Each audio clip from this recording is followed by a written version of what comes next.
Estrategia de control de acceso AGLDP.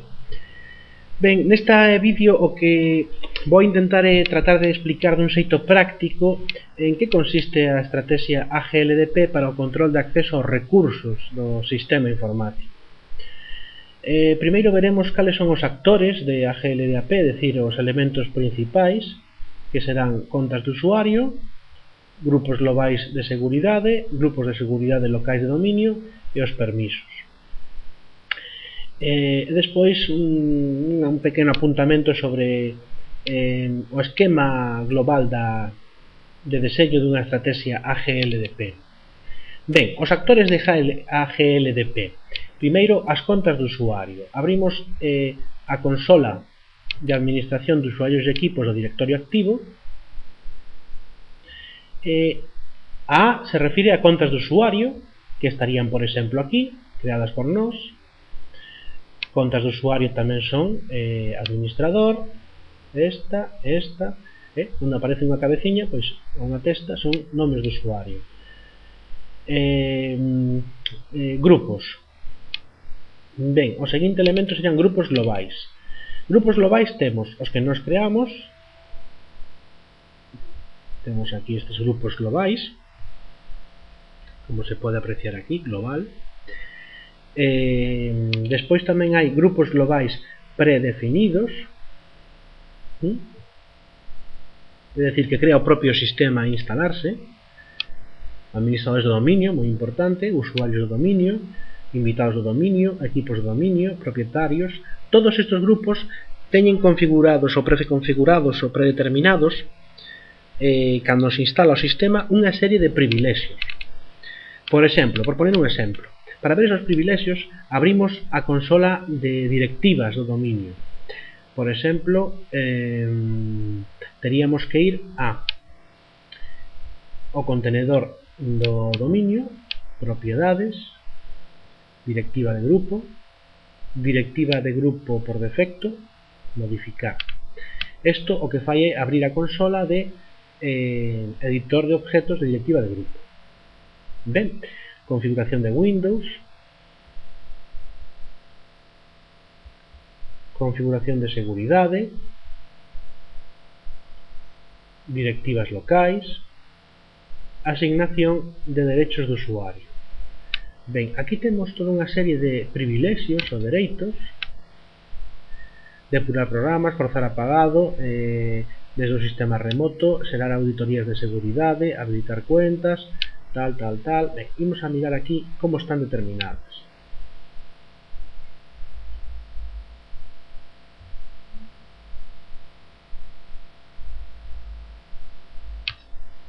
Sin definir. Tomar posesión de archivos. Están todas configuradas a valores por defecto. Nos poderíamos aquí dar permiso de apagar esta directiva, agregar usuario grupo e engadir un grupo con privilexios para poder facer eso. Os dereitos son un tipo de permiso que permite realizar un cambio no sistema que afecta a todo o sistema.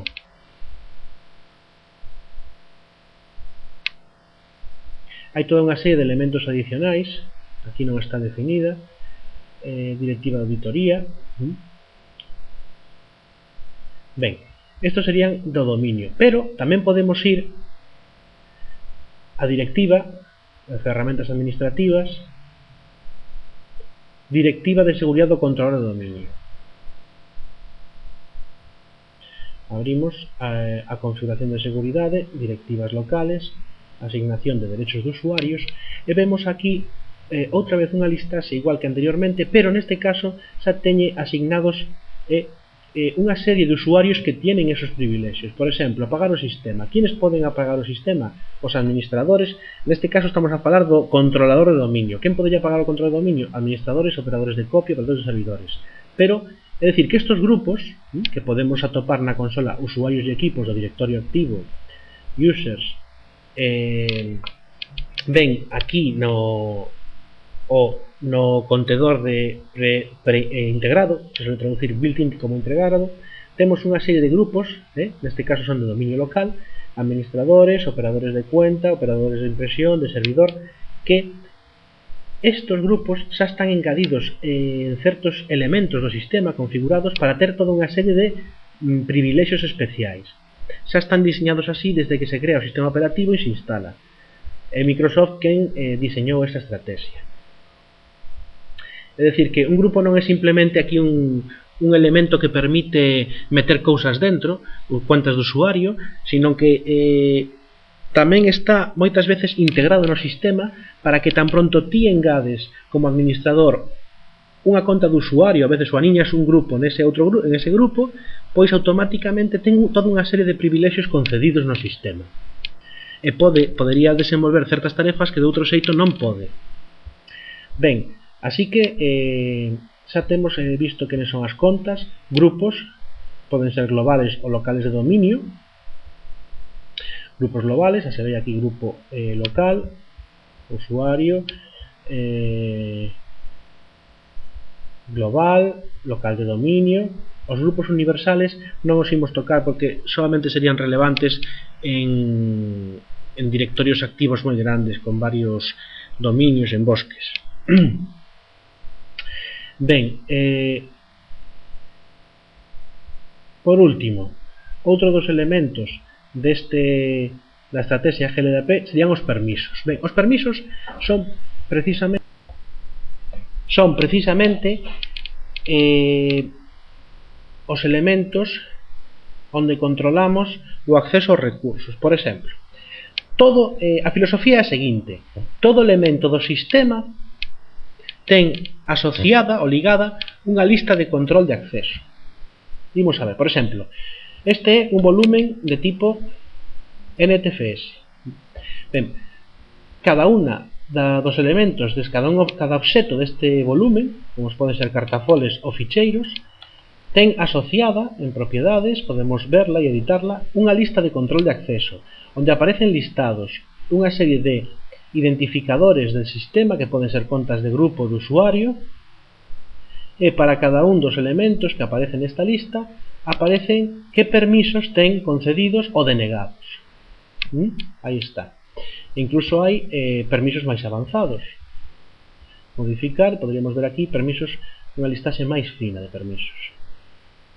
Así que nun volumen NTFS toda cartafola, todo ficheiro ten asociada unha lista de control de acceso que determina quen pode facer algo nese elemento e que tipo de acceso, que cosa pode facer: ler, escribir, eliminar, etc. Outro elemento, por exemplo, o rexistro de Windows. Se executamos regedit para editar o rexistro, onde se controla toda unha serie de opcións de configuración do sistema, podemos, todas as entradas do rexistro tamén teñen asociados unhos permisos, que son, aínda que o cuadro de diálogo que permite editar os permisos se parece ao cuadro de diálogo dos permisos NTFS do sistema de ficheiros, non é o mesmo. A idea é análoga, pero non é igual. Poderíamos determinar con esta lista de control de acceso que pode facer cada un destes elementos. Se algún elemento non aparece na lista, é que por defecto non ten ningún permiso, que é a aplicación directa do principio do mínimo privilexio. Outro exemplo máis, outro recurso. Así que xa temos ficheiros. Ben, podemos ver outro que sería unha carpeta compartida. Por exemplo, no volumen C imos crear unha carpeta que se chama proba e imos compartir en rede. Propiedades, compartir carpeta proba, permisos. E aquí temos permisos de carpeta compartida. É distinto dos permisos NTFS. Ben, poderíamos engadir aquí un grupo, por exemplo, un grupo global, gerentes, e gerentes darlle permiso de control total cando accede por rede esa carpeta. Recordemos que, de todos os xeitos, aínda que un usuario teña permisos de carpeta compartida, non quita que despois se comproben tamén os permisos NTFS. É dicir, que para poder facer algún elemento por la rede, tes que ter os permisos de carpeta compartida aceitados e, ademais, os permisos NTFS aceitados. Podríamos engadir outros, por exemplo, transportistas, e darlle permiso únicamente de lectura. Esa sería a filosofía. Vemos aquí tamén esa filosofía en permisos de carpeta compartida. Agora imos, por exemplo, as impresoras. Panel de control, impresoras e faxes. Temos aquí un par de impresoras, propiedades, e vemos que as impresoras tamén teñen unha serie de unha lista de control de acceso e unha serie de permisos para poder facer cousas nesa impresora. Imprimir, permiso de imprimir, poder imprimir a impresora, administrar impresoras, administrar documentos, que quería decir, por exemplo, que si varios usuarios han mandado documentos a esa impresora, alguén co permiso de administrar documentos podería eliminar documentos da cola de impresión, por exemplo, aínda que ese usuario non fora quen enviou os documentos. E así poderíamos continuar con un montón máis de elementos, pero a filosofía é que calquera elemento do sistema vai ter unha lista de control de acceso asociada, na que se poden ter permisos ou non. Por exemplo, para cambiar a hora do sistema hai que ter los dereitos aceitados, que é un dereito, un tipo de permiso que afecta a todo o sistema, non a un elemento concreto. Os dereitos se configuran, recordemos, os dereitos, ese tipo de permisos especiais, de privilexios, se configuran en varios sitios, pero na directiva de seguridade do control de dominio poderíamos ir a configuración de seguridade local, directivas locais, asignación de dereitos.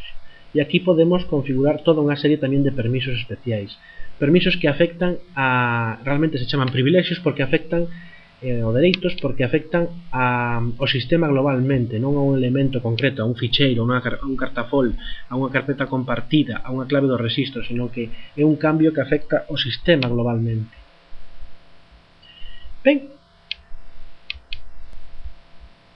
Ben, agora unha última consideración. Así que, deseño da estrategia de AGLDP. Entón, temos xa que coñecemos un pouco de que van os actores do tema de AGLDP. Entón, que quere decir isto? Ben, pois para configurar o control de acceso a todos os recursos do sistema informático, impresoras, carpetas compartidas, ficheiros, claves do rexistro, hardware instalado nos sistemas, etc., elementos do directorio activo, bueno, hai todo un montón de cousas obxectos no sistema informático os que temos que controlar que pode facer cada usuario do sistema e en que nivel, o sea, que cousas pode desenvolver. Pois para controlar o acceso aos recursos temos que asignar en cada un dos elementos da rede, se queremos que, por defecto, os usuarios non poden acceder a nada, pongamos que esa idea, que é o principio do mínimo privilexio, por defecto a ningún recurso. Seremos nós como administradores os que iremos concedendo permisos para que podan acceder do seguinte xeito. Entón, os grupos locales de dominio están deseñados precisamente para representar necesidades de acceso. Por exemplo, nun sistema informático temos impresoras. Imaginemos que hai a necesidade de acceso de imprimir en impresoras. Pois poderíamos crear un grupo local de dominio con permisos de impresión en impresoras e engadiríamos ese grupo na lista de control de acceso de cada impresora. Seríamos propiedades do grupo da impresora, perdón, seguridade, agregar, vamos a buscar un grupos, tipos de obxecto, quero ver únicamente os grupos que hai no directorio activo porque agora non recordo o nome. Vamos a buscar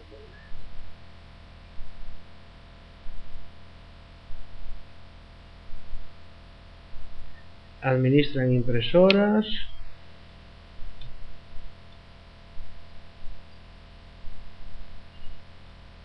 usan impresoras, por exemplo. Temos este grupo local de dominio, usan impresoras, e damoslle usan impresoras, permitir, e quitamos a todos desa impresora, con lo cual xa únicamente poderán imprimir. Si ten todos, quer decir que calquera usuario podería imprimir, pero agora xa non calquera usuario, únicamente un usuario que pertenza a un grupo destos. Ben, despois o que faríamos, agora xa o grupo usan impresoras, ten permisos aquí, o grupo local de dominio, así que hemos metido un grupo local de dominio nunha listase de permisos. Que o que quere decir isto? Local domain P, meter grupos locales de dominio a permisos para cada recurso da rede na listaxe da lista de control de acceso dos permisos dese recurso metemos grupos locales de dominio. Logo aniñamos grupos globales nos grupos locales e metemos contas de usuario en grupos globais. Así, por lo tanto, cada vez que un usuario chega ao sistema informático, se dá de alta ou se elimina, pois o único que temos que facer como administradores é crearlle unha conta de usuario e introducir esa conta, aniñarla no grupo global ou nos grupos globales axeitados. E automáticamente ese usuario pasa a ter os permisos axeitados en cada un dos elementos ou dos recursos desa rede. Eso sería todo. Moitas gracias pola túa atención.